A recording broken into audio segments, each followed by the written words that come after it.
So hello everybody, good morning and welcome to this EduphoreIAS, the Hindu analysis series. Today, as you know, the date is 21st June, the International Yoga Day. So first of all, congratulations to you all. You know, we should keep practicing yoga and meditation and all, fine, especially for the civil services aspirants, that's must, fine. Okay, so let us move with the, of course, let us first focus on the front page as usually we do, and let us see what is important from the first page. So first page, I think that, okay, this is not the first page. Okay, here comes the first page, okay. So front page or the first page, so let us quickly see that what is important from this page, and then we will be discussing the same on the inside pages. So first is India's first mRNA, that is messenger ribonucleic acid vaccine, gets approval. We will see this is important. Apart from that, this is not that important. Okay, SC declares deployment of central forces in Bengal for local posts. So yesterday I mentioned that the case plea was filed before the Supreme Court. So for the hearing about the deployment of central forces in Bengal's panchayat elections, fine. So SC cleared this deployment, fine. Assam Rifles plans to secure lifelines of Manipur Hills, fine. So Assam Rifles going to take the charge now and to secure the lifelines of Manipur Hills to protect this, of course, the hill population, fine. Apart from that, China Pak Inc. nuclear plant deal, fine. So of course this might be cause of concern for us, okay, but of course this is a bilateral issue between two countries. We cannot do much directly, but of course we can prepare for any kind of adversities. PM Modi lands in US, many events in pipeline. Okay. Okay. So this much is important from the first page. Then we have here, of course, local news, or you can say this politics only, fine. So we will be skipping these pages. इस पे कुछ खास important नहीं हमारे लिए, इसलिए हम आगे चलते हैं, fine. Politics and politics only. Again politics.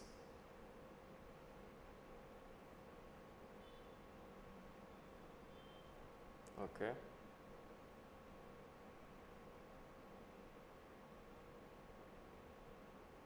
So amid accolade and criticism, Gita Press Gorakhpur eyes expansion, fine.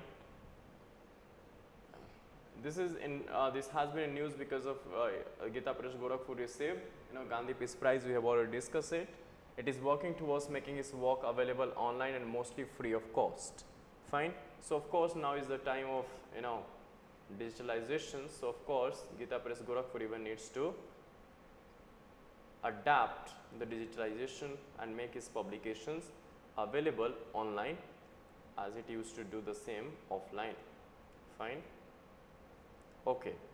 So finally we have landed on the editorial page, and editorial, the main articles of this editorial page today is not that important. So we will shift to the op-ed page, but before that let us focus on this article, and this is a welcome step. The US and China must continue to keep diplomatic channels open. You know that Secretary of State, United States, Mr. Blinken visited recently visited a 2-day visit by US Secretary of State.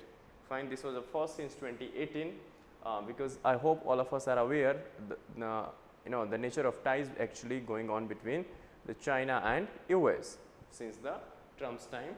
So of course, in order to, let us say, lighten this kind of conflict that is going on, or the bone of contention that they have, a confrontation or conflict that is going on between the two sets of countries, that is US and China, Mr. Blinken, State Secretary of US, made a visit to of course Beijing, and he met his counterpart alongside the President of China, Xi Jinping, as well, fine. So of course this would be if relations improves or getting better between the two sets of countries, then of course we can also have So of course these are these geopolitical issues and bilateral issues, so of course which have direct or indirect ramification over other countries as well. Fine. For example, we are getting closer to US. If China, even our US relations gets better, then of course somewhere we can leverage this opportunity for our own bilateral engagements. Fine. Depending on how the situation going to unfold. Fine. So just we can keep tap on that. Yes, from today's op-ed page, the most important article is this about semiconductor fabrication, the unfinished agenda. So in recent times, our focus is on this semiconductor fabrication, and government is even incentivizing the companies to set up semiconductor fabrication plants, even providing PLI kind of incentives, production link incentives, fine, as well to this semiconductor fab. Now, what exactly is semiconductor fabrication? So remember, under semi fabrication kind of these plants, what generally the companies does, basically they basically they transform silicon wafers into integrated chips, ICs. Fine. So semiconductor is important because today you see that semiconductor being used in everything, from small to big. Let us say everything from digital, especially the watches, phones, camera, television, everything. So of course, because everything revolving around integrated chips, computers, everything, cars even. So of course, semiconductor fabrication. So in short, he is using fab for fabrication plants basically. So first come first, he is Ajay Kumar, former defense secretary, is distinguished visiting professor at IIT Kanpur. So recently retired from Government of India's this Government of India secretary, of course defense secretary happened to be. So let us start with the semiconductor fabrication. This article is all about. This is important. So in this entire article, first he focuses on the government's efforts, and he is saying that this particular initiative is not just hubris. Hubris is something which is taking pride, arrogantly. Let us say arrogant pride. So he is defending the instance of government that this is not something which is hubris, but rather government is committed to set up plant in India, especially the semiconductor fabrication plants. Fine. Apart from that, he even gives the insight that where from the year from when we thought about such things and we started. So first serious attempt was made in 2007, then in 2012, and then further after 2 years, 2014-15, means you can say the current government, under current government. Fine. So the massive this push has been provided under this present dispensation. So of course, apart from that, he also mentions about the China's rise. China is today's leader, especially Taiwan and China. Of course, the leaders are in this chip making, you can say, or integrated circuits, or especially the semiconductor. Fine. So, but recently what happened, US and European Union blocked China's blocked to provide certain, let us say, raw materials, of course, or even the supply chain related issues with China, especially related to semiconductors. But author is saying, or writer is saying that this step that they took, both US and European Union, is too late, to prevent the damage which has already been done by the China. Fine. So this is what then at last he compares that where China, what China exactly did in the past, and how China reaped the benefit, and how China became the leader in semiconductor industry. Fine. And what we can learn from China. Fine. So that's how he concludes his article. I hope this much, the brief is, I hope understood this much of background related to this article. Now let us start discussing this. Fine. So to set up a semiconductor fabrication plant in India is not mere hubris. I have already explained. Hubris is something, arrogant kind, let us say arrogant pride. You're taking pride in something which is in arrogant sense. There is a growing market. Fine. There are also strategic reasons. India's susceptibility to coercion increases due to its dependence on the import of semiconductors. So of course, geopolitical reasons, or you can say strategic reasons, are there as well, because we are not in good terms with China, from the last few years, and our heavy dependence on China, especially for such kind of semiconductor related things, of course, or for semiconductors per se, won't be good either for us, fine, because of course we are susceptible, fine, and China might use it as a ploy or as a tool to get something, or you might use it as a leverage towards India, fine. So, of course, we are susceptible to this over dependence on China. Therefore, the government's 2022 semiconductor mission, fine. So, the government came up with a mission in the year 2022, just last year, is laudable, but today there is still uncertainty about whether India will have a fab. Fab, in short, he is using for semiconductor fabrication plant. In this context, it is important to understand why earlier attempts failed and examine alternate approaches, fine. So, this is the best, what we can do, that why earlier approaches failed and what we can take lessons from the earlier approaches and how we can further move on this line with the lessons in mind. Okay, so earlier attempts, firstly talking about the these earlier attempts.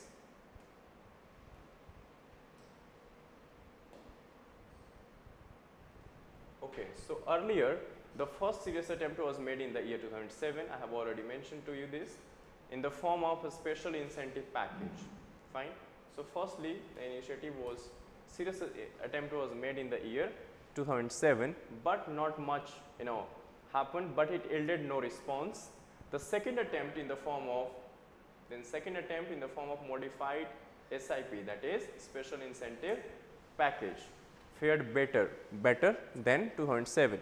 So, after 5 years, in 2011-12 we came up with modified SIP, special incentive package. Then after over 2 years of extensive outreach with practically all the major fab companies in the world. So, after that, after 2 years of extensive outreach with practically all the major fab companies in the world, India came close to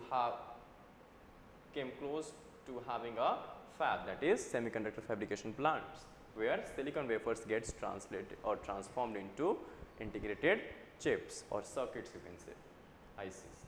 Two consortia are basically the group of companies having the common purpose, were approved by the cabinet with an attractive set of incentives. Jayaprakash Associates, okay, these are the names basically. Two consortia were approved by the group of companies. So Jayaprakash Associates in partnership with IBM and Israeli company Towers constituted one, while the other was led by Hindustan Semiconductor Manufacturing Corporation, of course this is the current PSU, along with ST Microelectronics. So these are two consortia, the group of companies which were approved by the cabinet. The two fabs together involved, so these two approved fabs or semiconductor plants together involved investment of $10 billion, and the government offered incentive amounting to nearly $5 billion in the form of cash and tax cuts. So you can see almost 50% of the initiatives, that is of $10 billion investment, $5 billion has been provided by the government as incentives in the form of either cash or tax cuts. So locations for the fabs were finalized and land was allotted even, but finally both failed to mobilize resources. Fine. What happened? You see, after this much of exercise, even the locations were finalized and lands, of course the biggest issue is land acquisition. So even lands were allotted, but finally what happened? Both failed to mobilize resources. Both these kind of consortia or plants failed to mobilize the required resources, because semiconductor, keep in mind one thing, is a highly capital intensive this sector. Fine, it requires lots of investment and it's a risky game as well. Fine. Why so? We'll see that. Semiconductor fabrication represents the ultimate frontier of human tech advancement. The frontier has been advancing adhering to Moore's law, that the number of transistors. So what is Moore's law? Moore is basically, remember, he is co-founder of Intel Corporation, जो chips बनाती है basically processors. Intel generally आपके laptops and computers में जो दिखते हैं, Intel Core i3, Core i5, i7, something like that. So Moore's law says that as the number of transistors in a unit are doubles every 18 months, transistors in a unit or circuit area doubles every 18 months. Fine. But the progress of miniaturization Miniaturization is an act of making, you know, let us say the newer version as smaller as possible, fine.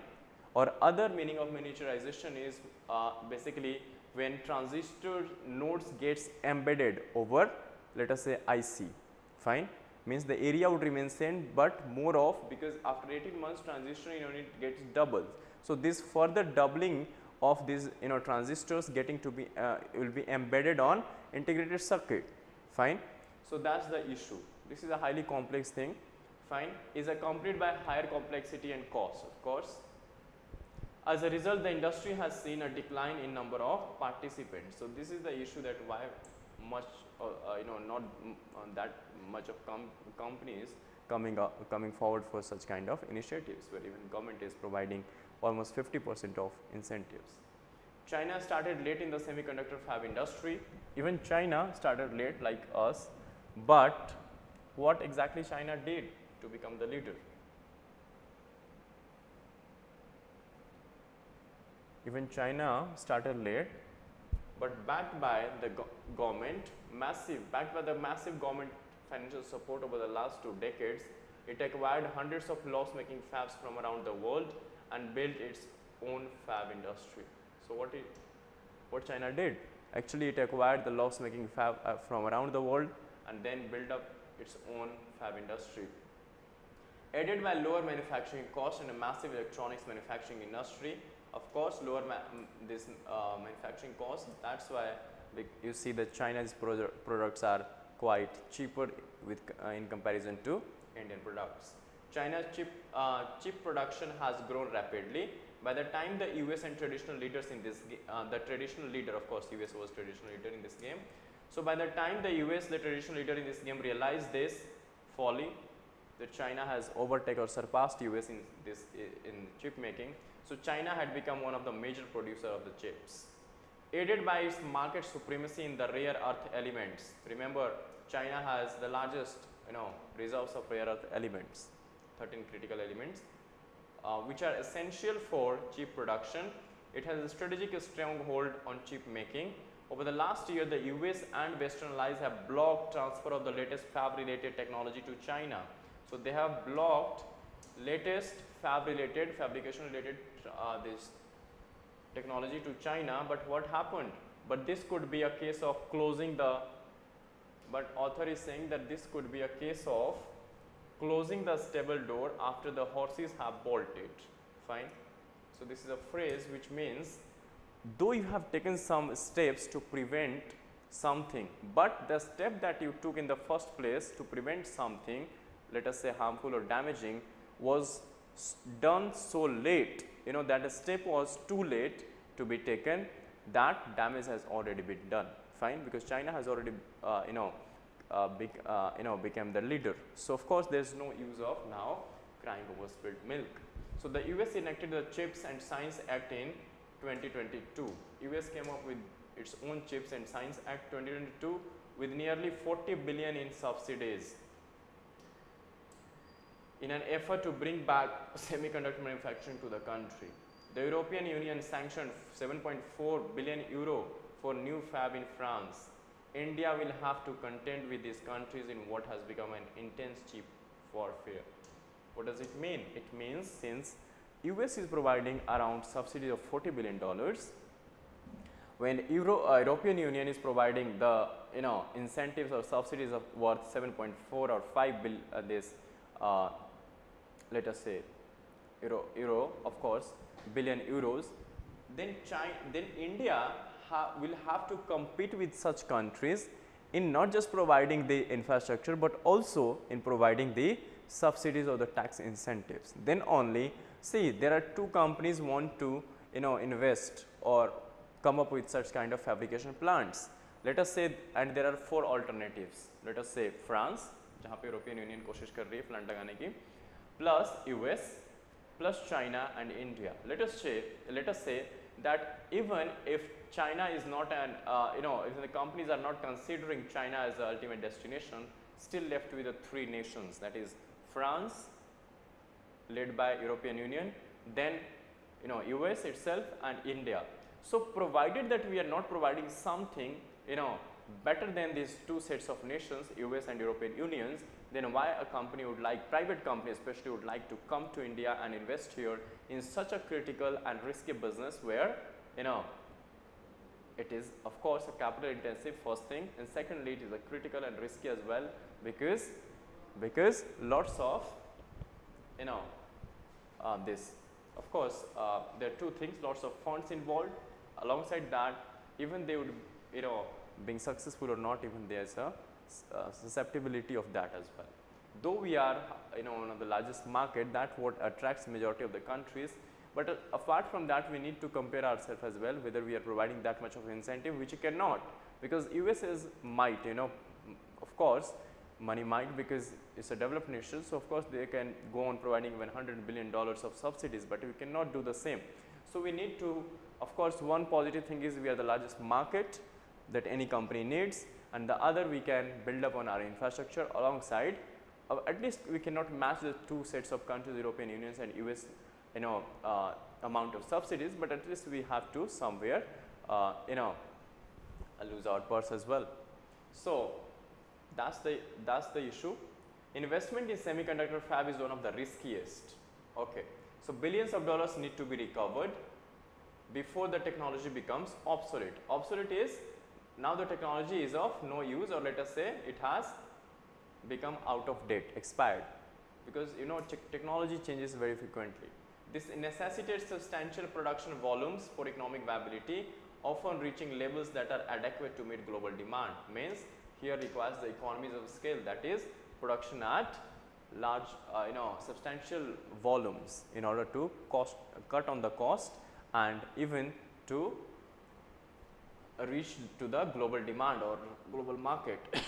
It is therefore difficult to conceive of a fab which is based on domestic market only. Fine. So this is what not just companies want to, you know, set up these kind of plants. Just consider the domestic market. Let us say we are the one of the largest consumer market in the world today. So of course the consideration would not just be that how domestic, you know, to what extent we are a largest this consumer market domestically, I mean how largest market India is, but also the chances of exports as well, means the global demand as well. The advantage of semiconductors having a small freight to price ratio, advantage of semiconductors having a small freight to price ratio, means freight for shipping purposes to price, the final price of the product, let us say, ratio, and a zero custom duty which is imposed on export and import of a product, which was zero regime under the Information Technology Agreement 1996, facilitate production in a single location and global sales. Fine. So this facilitated single production, of course about US talking about, and sales globally. This is why no company is interested in setting a greenfield fab. Remember, even China, you know, what China did was a kind of brownfield, acquiring companies, the loss-making fab companies from around the world, and then making investment. So the author is saying that this is why no company is interested in setting a greenfield fab, because this is being monopolized by just one or two, let us say, big techs in the world or the companies. So of course, you know, companies find themselves unable to compete with such at such a massive scale. That's why they don't see much, you know, benefit in coming up with such kind of plants, especially when it is about greenfield. Greenfield is building something from scratch, बिल्कुल zero से start करना, zero से आप company लगा रहे हो, factory लगा रहे हो. Developing an ecosystem for chip manufacturing in a greenfield location is a major challenge. Fine. So that's why in greenfield, especially when something has to be built from scratch or from zero, it is a challenging. Hundreds of chemicals and gases are required for chip fabrication. People need to be trained. So these are the challenges. Hundreds of chemicals and gases required. Then even trained people required, skilled people required for this purpose. Fine. So these are the challenges. Okay. Further moving to the next last paragraph. Okay. Abundant clean water be made available. So we need abundant clean water as well. Again a challenge, but above all is the art of chip making. So it is a skill of a company or the art of chip making. Despite the best equipment, poor quality and low yields can make fabs fail. So even after so much of investment, despite the best equipment, poor quality and low yields, productivity and returns can make such kind of fabrication plants to fail. There are other issues as well, such as whether to set up a logic processor, memory or analog fab. So these are types of processors or fab or ICs you can say. An electronic equipment and its functionalities are characterized by their logic chips. Fine. So there are two kinds of chips, logic and analog you can say, or memory. Logic are basically the processors. I was talking about Intel processors like i3, i5. So these are kind of logics, chips or processors, which are therefore strategically important and generate the highest profit in fact. The most advanced set of technologies is needed to manufacture them. Analog chips are essential but have the least strategic value. Fine. कहते हैं कि analog are also important than logic, but they have the least strategic value. Memory fabs use the most advanced feature nodes, while analog fabs can be even as large as 130 nm, that is nanometer. So these are the difference based on the size basically. Logic fabs are the most expensive and analog fabs the least. Fine. So higher the expense, more would be the chances of, or depending on the market, because these are set of technologies. So for which particular set of technology, whether analog or digital fab, we have demand worldwide. So that and that this particular demand is going to even influence to a greater extent your chance of profit as well. So a relatively easier option is assembly, testing, packaging and marking. So this is easier option is assembly, assemble the product, test karo, pack karo and then marking to get the fab ecosystem developed before the full-fledged fab is set up. Fine. So this is what we can do. Instead of setting full-fledged plant in our country, we can start with assembly lines. Fine. We can start assembling such kind of thing or products. Fine. To get the fab ecosystem developed before full-fledged fab is set up. But 80 MPS have little value in terms of actual chip making. So of course, assembling a mobile phone and producing a mobile phone, there are two different set of things. Two different cases in terms of actually chip making and assembly. So that's how this has been compared. Now the lessons from China. India's strategy has been to set up a new logic fab. Fine. India's strategy is to set up a greenfield, let us say new logic fab. China, which acquired loss-making fabs, then set up its own logic fab. Fine. Provides lessons. Acquiring existing fabs has many advantages. Acquiring existing fab means talking about the brownfield investment rather, not greenfield. They are reasonably priced, have stabilized the technology, a supply chain ecosystem already established, an established product line and market. So of course, brownfield investment, that's why company comes with the merger. Let us say let us say Maruti started joint venture with Suzuki. So Suzuki got market that Maruti had actually. Fine. And Maruti got the latest technology alongside the funding. So this is how they come, so kind of brownfield will enable India to build the fab ecosystem and train human resources. So this will of course enable India to build the ecosystem and also train human resources. Much lower subsidies than would be required, and the funds saved could be used for advanced R&D, research and development in fab technologies, which will help build a state-of-the-art fab in next few years.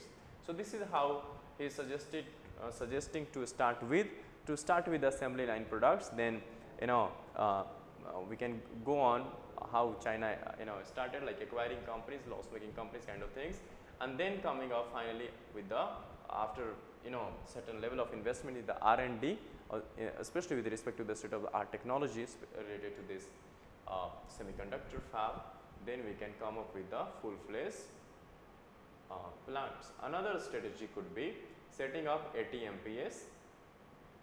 Tizol, now acquired by Tata's. Fine. So Tiz is a company acquired by Tata's, had set up an ATMP in 2013-14. This ATMP is successfully packaging chips up to 7 nanometer. This feature size, China has over 100 ATMPs. So see, China has 100 plus, 100 plus, but we have only 1 or 2. China started on the fab journey about 20 years ago. As a Chinese saying goes, the best time to plant a tree was 20 years ago. But the second best time is now. Fine. So Chinese believes that best time to plant a tree was 20 years ago, but now even author is saying very optimistically even the second best time is now to plant our own tree in India. Fine, especially related to semiconductor fabrication. So very good article, very good insights, very well written as well. So this is a very important as far as our semiconductor initiatives or mission is concerned, that where exactly we are lacking, how we can proceed, and what could be the way forward as well. Fine, complete set of the climate lawsuit against the Delta Airlines. Okay, we are not going to that, have such a happened before. Okay, another we will be discussing this one. What is the contention between Coal India and CCI, Competition Commission of India? So there is a case going on between these two entities. Fine, both are government on this entities. Fine, so why did the Competition Commission of India impose a penalty of 591 crore on PSU, that is Coal India? So the story so far, the case is going on in the SC. What happened on June 15, the Supreme Court held that there was no merit in Coal India Limited, a public sector undertaking, being excluded from the purview of Competition Act. Fine. So Coal India was arguing in the court that since we are a public sector undertaking, we should be excluded from what? This Competition Commission Act, Competition Act. The court was hearing the PSU appeal against the Competition Appellate Tribunal's order, which alleged the former of abusing his position. Of course, if you are in monopolized power, whether even private sector, government sector, you can abuse your monopoly power. What was the case all about? The chain of events goes back to March 2017, when the Competition Commission of India had imposed a penalty of 591 crore on CIL, Coal India Limited, for imposing unfair discriminatory conditions in fuel supply agreements. So there were certain issues with the fuel supply agreements that Coal India had with the power producers for supply of non-coking fuel especially. In other words, CIL was found to be supplying lower quality of the essential resource at a higher price. So that was the basic issue, that you are supplying lower quality of the essential, this raw material, especially coal, at a higher price, and placing opaque conditions in the contract about supply parameters and quality. So the regulator contended that the Coal India, so what exactly Competition Commission of India said, that Coal India through its subsidiaries operated independently of market forces and market dominance in the relevant market with respect to production and supply of non-coking coal in India. So of course they say that Coal India through its subsidiaries operating in India, Indian market, and abusing its dominant position. What did the PSU argue in court? Coal India argued that it operated with the principle of common good or public good and ensuring equitable distribution of the essential natural resource. Fine. With this objective, it was secured as a monopoly. It was secured as a monopoly under the Nationalization Act 1973, more specifically the coal mines nationalization. So it claimed to be a monopolist in providing such kind of essential raw materials, fine, especially non-coking coal, in the court itself. The entity said that it may have to adhere to a differential pricing mechanism. Differential price mechanism means you are charging two different prices for to encourage captive coal production, referring to mines that are handed over to companies for specific and exclusive use through lease or any other. So says that we might have to practice differential pricing. Differential pricing means when you are charging two sets of different prices from different sets of let us say either producers or buyers, or let us say of your raw material, or you can say further consumers as well. Fine. So this was related to the captive coal production, because captive coal production was given to the private companies actually. Captive coal production is nothing but it refers to the mines that are handed over to companies for a specific period, either on the basis of lease or any other route, let us say auctioning. Differential pricing, which may be inconsistent with the market principles. Of course, differential pricing can be inconsistent with respect to the free market principles, was to ensure the viability, but differential pricing was why Coal India practiced this differential pricing, because it wanted to ensure the viability of large operating ecosystem as well as pursuing welfare objectives. That's why it says that is the common good. Furthermore, coal supply also has been, coal supply जो है that also been bearing on a larger national objectives or goals. Of course, you know, even today our 51% of almost energy needs comes from fossil fuel and largely from coal. Large national policies, for example, if the government were to encourage growth in backward areas through increased allocation of coal, the PSU stated that it did not operate in the commercial sphere. It specifically pointed out that 345 out of 462 mines having suffered cumulative losses. So PSU said that it does not operate with or did not operate in the commercial sphere, rather it talked about common good or the public good or the public welfare. Then how did the CCI respond to this claim? The respondents broadened the scope of the arguments. The Raghavan committee, remember this committee is important. The Raghavan committee, might be asked that Raghavan committee is related to 2020 report put up for the perusal by the respondents had observed that the state monopolies were not conducive to the best interest of the nation. Fine. So Raghavan committee said that this kind of state monopolies were not conducive to the best interest of the nation. Means they are not in, of course, they are not favorable, or you can say are not conducive to the best interest of the nation. So Raghavan committee is related to this whole things, CCI versus this Coal India Limited issue. They could not be allowed to operate in a state of, or especially Raghavan committee is related to monopoly of the nationalized, or you can say the PSUs, public sector undertaking companies, not be allowed to operate in a state of inefficiency and should instead, of course, they cannot be allowed to operate in a state of inefficiency and operate amid competition. Fine.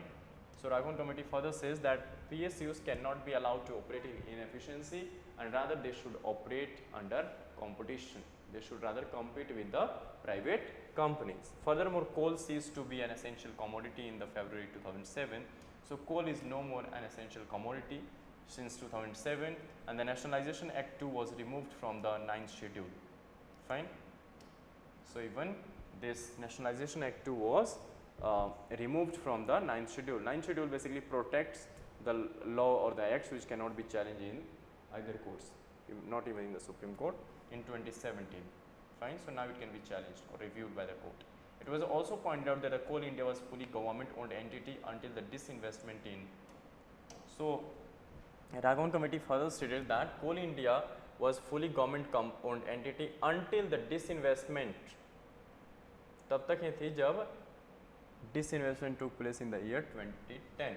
The government's shareholding reduced to 67%, with the rest held by private hands. So today it's not a 100% government owned entity, rather just majority shareholding of course lies with, you can say, 2/3 almost with the government. Moreover, it was stated that the CIL, Coal India Limited, directed 80% of its supplies to the power companies, that is private discoms.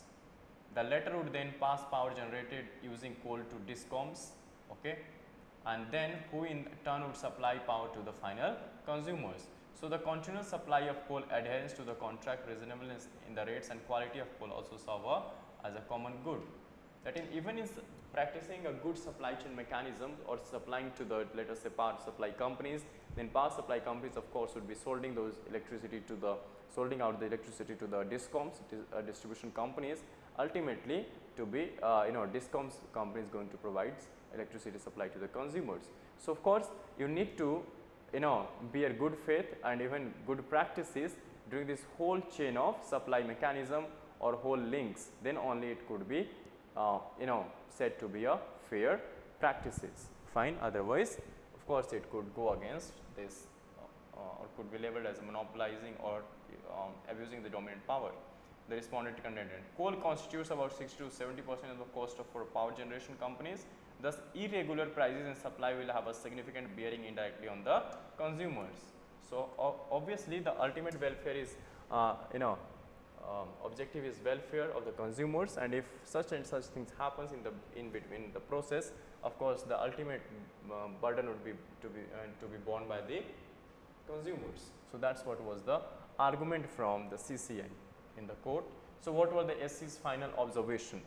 ये दोनों पक्ष सुनने के बाद supreme court ने finally क्या कहा? सो supreme court की हम ऑब्जर्वेशन को देखते हैं. The court said that there was no merit in the argument that the competition act would not apply to CIL. So court ने यही कहा कि कोई मेरिट नहीं है कोल इंडिया लिमिटेड के इस कंटेंशन में कि जो आर्गुमेंट इन्होंने दी है कि जो कंपटीशन एक्ट है वो अप्लाई नहीं होता एक नेशनलाइज्ड और public entity like Coal India Limited, because they are governed by the nationalisation act and it can not be reconciled with the competition act. That was the basic argument of Coal India Limited. The novel idea which permits the act would stand frustrated in fact if the state monopolies, the government companies and the public sector units are left free to contravene the Competition Act. So Supreme Court ने ये कहा कि अगर इन सबको free hand दे दिया जाए, left free to contravene the Competition Act, find that even sidestep this Competition Act, then it was this that would be a kind of lead to frustration or permeates the act to stand frustrated in fact if the state monopolies and government companies is public. So all this of course is leading to frustration at the level of companies and ultimately it will be hampering the consumers welfare. So it is separately it says that the entities cannot act with a cap price, treat unfairly otherwise or similarly situated entities with discrimination. Further said ki government entities especially like Coal India cannot work with a cap price, means capping its price or let us say using some differential pricing strategy, because this would be a kind of discrimination. According to Anshuman Sakle, partner of law firm Khaitan and Company, the judgment reinforced the principle of competitive neutrality. Means competition तो रहेगा, competitive neutrality, neutrally competition रखा जाएगा, not would be allowed to abuse your dominant power, fine, even being a PSU or government entity, and telling that the Competition Act equally applies to public and private sector enterprises. Fine, this is a good decision that Competition Act equally applies to both group of companies, either private or public. It's not like the public companies would be excluded from the jurisdiction of this act, Competition Act we are talking about. So that's it about this small article, but hope you got the idea that what's exactly going on, and this is a good insight for that there might be question at times, especially when we are referring to GS3 or economics related, that such kind of things could happen. Even in ethics could be asked. Fine. So take care of this article as well. Keep revising. Okay. So if SC refuses urgent hearing on plea seeking army protection for cookies. Yesterday I mentioned that there was a plea filed in the Supreme Court to provide protection to the cookies and Metis. That's what's going on in the Manipur. Hard to restore internet while blocking social media websites. Manipur tells SC. Okay, again politics and politics. Okay. India supplied 160 nations with COVID jabs, coronavirus, this disease vaccine actually. We supplied to 160 nations, you can see across the world. So it's a very good notable, or you can say a soft diplomacy that we have actually exercised. India and US share values of democracy, diversity. Because we are the largest democracy and US is the oldest democracy. So of course both of us share the common values related to diversity and democracy. Diversity in the sense, of course, we have unity in diversity, and US, of course, a nation of multi-lingual, multi-community, let us say lots of migrant people there from different origins. So of course it again shows diversity in the US as well. So this is what our Prime Minister reached yesterday only to his 3-day visit, state visit in the US to US. So this is what he said on landing in the US. Okay.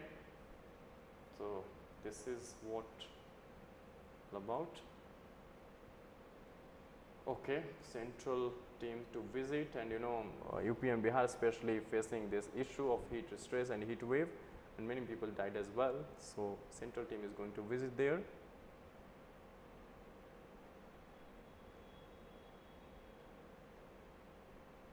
World's largest Ramayana temple coming up in Bihar. This could be a miscellaneous fact, you can remember. Fine.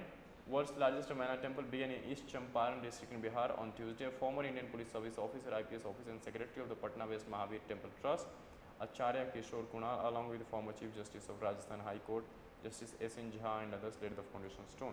So you can just remember what is the speciality about this. This construction of the 3-story Virat Raman temple will be completed by the end of 2025 at an estimated cost of 500 crores. Fine. The temple will have 12 domes. The temple will be 2,800 feet in length, 1,400 feet in width, and 405 feet in height. So of course, remember this world's largest Ramayana temple is coming up in the eastern Champaran district of Bihar, not in Ayodhya. Okay? So confused नहीं होना इससे. Then we have tribal mat art woven into yoga day this time. Okay. Tribal mats and art woven into yoga day. Yes. Instead of yoga mat, using tribal mats. Fine. Made by or prepared by the tribal communities. That's a good thing. Okay. Finally, world news. Biden son charged with, okay, nothing to do with that. US urges China for military talks despite a rebuff to Blinken. Okay. US urges China for military level talks. Okay. Okay. Chinese premier hold talks with the German chancellor. Fine. Tourist submersible on Titanic. Okay. So finally, you see NAFID eyes 60,000 crore ban a loan book by March 2024. So what is NAFID? It's a National Bank for Financing Infrastructure and Development. Fine. Infrastructure space. Remember, this was especially set up with a focus to finance infrastructure projects. Fine. Long-term infrastructure projects. That was the core objective of this. Fine. SBI MD Janki Raman named RBI Deputy Governor. Fine. So remember this, that is State Bank of India MD Swaminathan Janki Raman for the post of Deputy Governor in the Reserve Bank of India. Fine. And generally इनका tenure जो है 3 years का होता है Deputy Governors का, तो remember this much.